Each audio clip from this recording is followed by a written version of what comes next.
Welcome back student. हम लोग इससे पहले संसाधन के रूप में चैप्टर स्टार्ट किए थे। उसमें हम लोग क्या किए थे कि अर्थव्यवस्था के बारे में बताए थे लास्ट में। तो हम लोग आज उससे थोड़ा सा और आगे बढ़ेंगे। अर्थव्यवस्था के विभिन्न क्रियाकलापों के क्षेत्र, यानी अर्थव्यवस्था के क्षेत्र कौन कौन सा है, इसको जानना है। तो अर्थव्यवस्था के मुख्यतः 3 क्षेत्र होते हैं। पहला होता है प्राथमिक क्षेत्रक, दूसरा होता है द्वितीयक क्षेत्रक और तीसरा होता है तृतीयक क्षेत्रक। मतलब ये क्षेत्र के माध्यम से ही भारत के अर्थव्यवस्था में जो आर्थिक स्थिति सुधार होती है, इसी तीनों क्षेत्रक के माध्यम से होती है।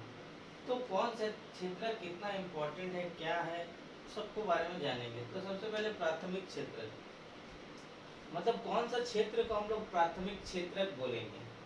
तो वे क्रियाएं जिसमें प्रत्यक्ष रूप से प्राकृतिक संसाधनों का प्रयोग, मतलब हम लोग जिसमें डायरेक्ट प्राकृतिक चीजों का प्रयोग कर रहे हैं, भूमि जल ये सब चीज का जिसमें प्रयोग कर रहे हैं, उसी को वो क्षेत्र को क्या बोलेंगे, प्राथमिक क्षेत्र। इसके अंतर्गत क्या क्या आते हैं, तो कृषि हम लोग प्राकृतिक चीजों का प्रयोग करते हैं।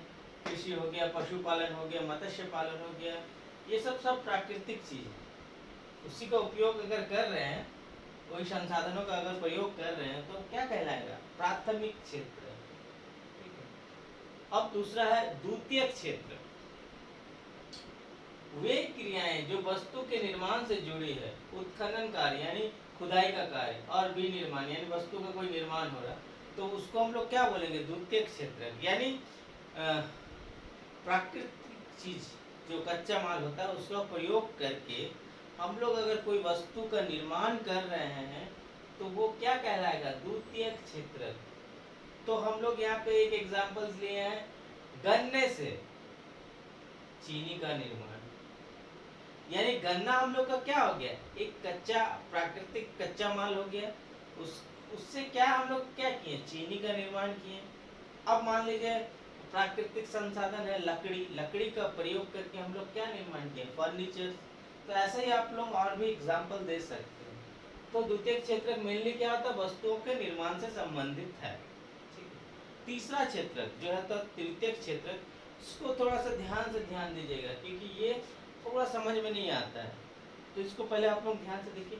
वे क्रियाएं जो सेवाओं से जुड़ी क्रियाएं होती है, यानी ऐसा कार्य जिसमें सेवा है, ठीक है, ऐसा कार्य जिसमें सेवा है, वो तृतीय क्षेत्र कहलाएगा। यानी आप तो जैसे यहाँ पे आप यहाँ वस्तु, ये चीनी वस्तु है, और सेवा क्या है, देखिए अगर आपके पास मान लीजिए 200 रुपये है, तो आप 200 रुपये में चीनी मान लीजिए 4 किलो चीनी खरीद लेते हैं।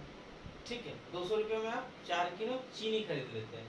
तो आप अगर किसी को एग्जाम्पल दे के बोलेंगे कि हम 200 रुपये खर्च करके आ रहे हैं, तो 200 रुपये के बदले आपका सामान दिख रहा है क्या, 4 किलो चीनी।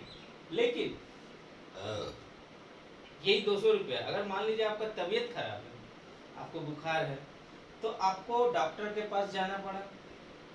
डॉक्टर के पास आप गए, डॉक्टर को दिखाएं, डॉक्टर बताया कि नहीं आपको वायरल फीवर है, आप ये दवाई लीजिए, आप ठीक हो जाएंगे 3 दिन में। ठीक है, तो ये डॉक्टर आपको क्या दिया, सेवा दिया। लेकिन सेवा दिखाई नहीं देता है, वो तो महसूस करने का चीज नहीं, महसूस किया जाता है लेकिन दिखाई नहीं देता। मतलब आप किसी को शो नहीं कर सकते। जैसे मान लीजिए अब वो 200 रुपये खर्च करके डॉक्टर को तो दे के आ गया, आप किसी को बोलेंगे हम 200 रुपये खर्च करते हैं, लेकिन 200 रुपये दिख नहीं रहा, आप जो बोलेंगे वो उसको मानना होगा। तो ये होता है सेवा। तो अभी भारत में सबसे ज्यादा इस सेवा क्षेत्र का ही योगदान है भारतीय अर्थव्यवस्था में। जो नौकरी पेशा जितना है मैक्सिमम सब इसी में आते हैं। डॉक्टर हो गया, टीचर्स हो गया, बैंकिंग हो गया, पर्यटन सेवा हो गया, मोबाइल सेवा हो गया, सभी से जो भी सेवा से संबंधित कुछ भी कार्य है, वो आपका क्या होगा, तृतीय क्षेत्र में आएगा। तृतीय क्षेत्र का बहुत योगदान है अभी हम लोग का भारतीय अर्थव्यवस्था में। ठीक है, अब इससे थोड़ा सा और आगे बढ़ेंगे। आर्थिक क्रियाएं, आर्थिक क्रिया मतलब हम लोग का कोई भी काम करना क्रिया कहलाता है, लेकिन आर्थिक क्रिया क्या होता है? आर्थिक क्रिया मतलब ऐसा काम जो करने से हम लोग को धन की प्राप्ति होता है।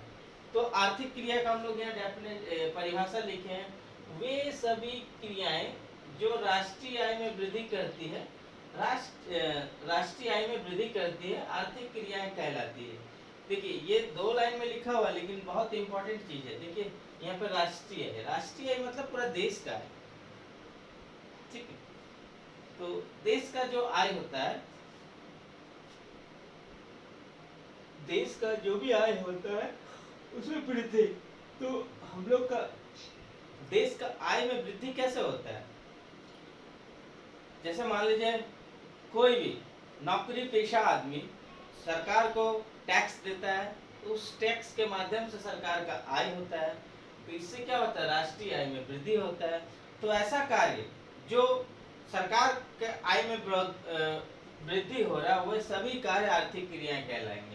बहुत सारा क्रियाएं आपको दिखेगा कि वो क्रियाएं हैं, लेकिन वो राष्ट्रीय आय में उसका कोई भागीदारी नहीं है, तब वो तो क्रिया है, पैसा भी आ रहा है, लेकिन राष्ट्रीय आय में वृद्धि नहीं हो रहा है, इसलिए आर्थिक क्रियाएं, यानी वो सरकार को शो नहीं कर सकता है या बता नहीं सकता है कि हम कितना कमा रहे हैं, कितना मेरा मंथली खर्च है, क्योंकि वो राष्ट्रीय आय में उसका कोई भागीदारी नहीं है, ठीक है। तो जिसका भागीदारी है, तो फिर वो जो जिसका राष्ट्रीय आय में भागीदारी नहीं है, फिर भी वो बहुत पैसा कमा रहा है, तो वो पैसा क्या कहलाता है? वही पैसा कहलाता है ब्लैक मनी, ठीक है। ये सब आगे पढ़ेंगे, खाली आज थोड़ा सा। तो आर्थिक क्रियाएं क्या हो गया? वे सभी क्रियाएं जो राष्ट्रीय आय में वृद्धि करती हैं, राष्ट्रीय वो क्या कहलाती है? आर्थिक क्रियाएं कहलाती हैं। तो आर्थिक क्रियाएं को भी हम लोग क्या किए? 2 भाग में बांट दिए हैं, ठीक है। खाली चीजों को इंट्रोडक्शन, यहाँ पे हम पूरा डिटेल नहीं जा रहे हैं, हम खाली चीज को समझा रहे हैं, जो जो चीज का आपको उपयोग होने वाला है इस चैप्टर में। तो इसमें जो भी कहानी दिया रहेगा, कहानी को पढ़िएगा जरूर, क्योंकि उसी के माध्यम से सब चीजों को समझ में आएगा। तो आर्थिक क्रियाएं क्या की हैं? 2 भाग में बांटे, एक बाजार क्रियाएं, एक गैर बाजार क्रियाएं।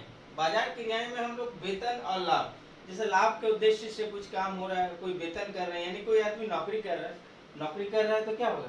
उसके बदले वो सरकार को अपना सैलरी का कुछ अंश टैक्स देगा, जिसके माध्यम से राष्ट्रीय आय में वृद्धि होगी, ठीक है। और गैर बाजार क्रियाएं में मतलब स्व अपना उपभोग के लिए उत्पादन करता है, अपना जैसे मान लीजिए इसमें हम लोग मकान, अचल संपत्ति, अगर मान लीजिए आपके पास मकान है, बड़ी मकान है, आपके घर में मकान में कम से कम मान लीजिए 10 कमरे में आप 2 कमरे में रह रहे हैं, बाकी 8 कमरे में भाड़ा लगा दिए, और उसके माध्यम से सरकार को आप टैक्स भी दे रहे हैं, तो वो क्या आएगा? गैर बाजार क्रियाएं में आएगा। तो बाजार क्रियाएं और गैर बाजार क्रियाएं ये सभी आएंगे। अभी हम लोग अर्थव्यवस्था के क्षेत्र, तीनों क्षेत्र के बारे में पढ़े बढ़िया से, ठीक है। आर्थिक क्रियाएं पढ़े। अब नेक्स्ट दिन आपको हम इसके आगे पढ़ाएंगे बेरोजगारी, जो बहुत इंपॉर्टेंट चीज है, इसलिए उसको बढ़िया से बताएंगे। तो अभी तक जो भी चीज बताए हैं, अभी क्या बताएं आप लोगों को?